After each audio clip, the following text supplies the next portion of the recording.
Everyone on the internet tells you to set goals, but sometimes goals can feel more like a hindrance than a help. Goals like to be a millionaire by 30 and then drive into your school reunion in a Bugatti Veyron, they can be motivating at times, but they can also put pressure on you and lead to more anxiety and ultimately more procrastination. I used to feel like this. I had big goals, and when I wasn't on track then I would get anxious, and then I'd feel jealous of the people my age who were doing better than me. That was until I learnt this one mindset shift that turned my goals back into the fulfilling roadmap they were designed to be, and I'm going to reveal exactly what that is in this short video. When I started my journey of self-improvement to get out of the rut of living for the weekend and the cycles of anxiety, I read countless personal development books. And as the stereotype goes, they all say pretty much the same thing. And one of those things was to set goals. So I was always quite used to setting goals. As a self-proclaimed organisation addict, much to the annoyance of my girlfriend, this came quite natural to me. So I set myself some short-term, mid-term and long-term goals, and they ranged from starting a business to living abroad for 3 months to becoming a millionaire. And I gave them all fixed time deadlines by making them SMART goals. But they just seemed to create more anxiety than motivation. It's true that I now had a clear direction of where I wanted my life to go, but it didn't make me any more or less motivated. And if anything, it just increased my procrastination. So I wanted to find out why. Well, I realised that as I approached the deadlines for my goals, I started to ruminate on them. I would think negatively about myself, that I was stupid for setting goals too big and that I was a failure for not reaching them. But these goals were things like to earn 5k a month by 20 or to be financially free by 23.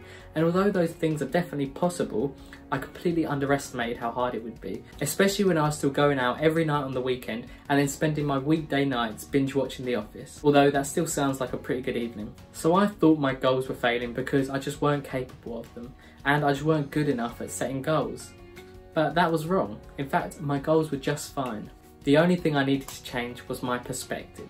As I approached their dates, I would be getting more and more anxious, so I was emotionally connected to these arbitrary numbers that I'd conjured up one day after reading a book. I was letting them dictate my mood, until I realised that it's a fool's game because the end results were completely beyond my control. Of course I wasn't doing enough to achieve them, but even if I was, there's no guarantee that I actually would. For example, I could spend every spare minute of my day creating a social media page, reading books, cold calling for my business, but there's no guarantee at the end of the day that somebody's going to buy my product.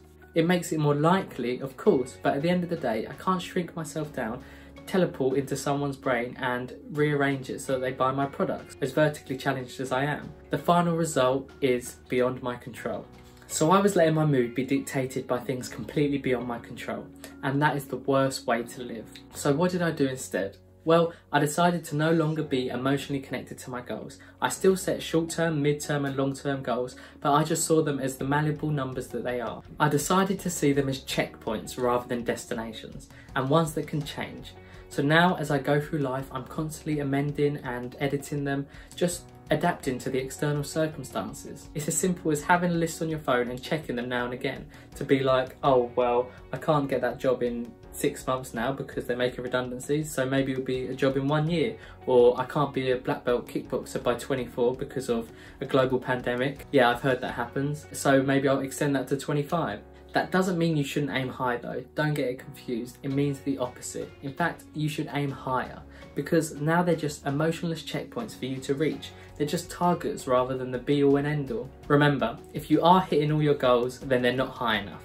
Now, if you're anything like me, then you're probably wondering something. If you don't need to hit your goals and you're not attached to them, then where does the motivation come from? What about the urgency? Why even bother? Why not just spend your life eating ice cream and watching Mean Girls? Just me? Well, there is one thing you should be emotionally connected to, your purpose. This is what gets you up in the morning and what your goals are completely centered around. This is who you are at the truest level. But it takes some self-reflection. If your goal is to be a millionaire by 30, maybe your purpose is to strive for financial time and location freedom. If your goals centre around being a personal trainer and helping X amount of people get ripped in 2 years, maybe your purpose is to help people feel confident when looking in the mirror. If your goals are to start a family, maybe your purpose is to be the best parent you can possibly be to your children. No time period, no deadline, just a direction for you to keep moving towards. And of course you can have more than one purpose, they just need to be unique to you. So I'll leave you with a quote from one of my favourite books, Man's Search for Meaning. Life is never unbearable by circumstances, but only by lack of meaning and purpose. Viktor Frankl. Life without goals is just a bit of an aimless life, so don't stress too much about them. But life without meaning is no life at all, so strive for purpose, not goals. Thank you so much for watching. If you took any value at all from this video, I'd really appreciate if you could hit the like button. I post weekly videos on building discipline and an unbreakable mindset.